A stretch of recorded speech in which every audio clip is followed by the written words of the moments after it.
பேர் டாக்டர் அக்பர் ஹுசேனு, குளுத்திலிருந்து வர்றேன். இந்த கண்காட்சியில் வந்து நான் 2வது வருஷமாக நான் கலந்துக்கிறேன். இந்த 2வது வருஷமும் நான் ப்ரைஸ் வாங்குறேன். இங்கே நான் கடந்த 25 வருஷமாக நான் வந்து இந்த கோழி வளர்க்குறேன்.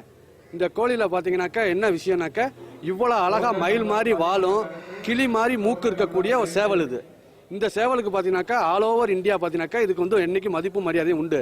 தமிழ்நாட்டில் மட்டும்தான், அதாவது விசிறி வாழும் இந்த கிளி மூக்கும் ரெண்டும் சேர்ந்த சேவல் வந்து தமிழ்நாட்டில் மட்டும்தான் இருக்குது. அதுவும் பார்த்தீங்கன்னாக்கா இந்த திண்டுக்கல் மாவட்டத்தில் தான் இந்த கோழிங்க அதிகமாக இருக்குது. திண்டுக்கல், ஒட்டஞ்சத்திரம், பழனி, கன்னிவாடி இந்த மாதிரி இடத்துல இருக்குது. நான் வந்து ஒரு 10 வருஷத்துக்கு முன்னால் இங்கேருந்து கோழி வாங்கிட்டு போய் தான் நான் குளுத்தலையில் வளர்க்குறேன். இதுக்கு வந்து வளர்க்குறது பார்த்தீங்கன்னாக்கா குழந்தை மாதிரி நாங்கள் இதை வளர்ப்போம். இந்த சேவலை நாங்கள் அறுத்தெல்லாம் சாப்பிட மாட்டோம். இது வளர்க்குறதோட சரி. இது இறந்து போச்சுன்னா கூட நாங்கள் என்ன பண்ணுவோம், இதை புதைக்க தான் செய்வோம், சாப்பிட மாட்டோம். இது எங்கள் வீட்டில் ஒரு குழந்தை மாதிரி. எங்கள் வீட்டில் மாடியில் நான் இதை வச்சு வளர்க்குறேன்னாக்கா அந்த அளவுக்கு இது இருக்கும். இதில் பிரீடு பண்ணலாம். விலையும் பார்த்தீங்கன்னாக்கா இந்த சேவலுக்கு நல்ல கோழிக்கு 50,000 1 லட்ச ரூபா வரைக்கும் கூட இந்த சேவலுங்கெல்லாம் விற்கும். அது அந்த அளவுக்கு வந்து மக்கள் வந்து விரும்பி ஆசைப்பட்டு இந்த சேவலை வாங்கிக்குவாங்க.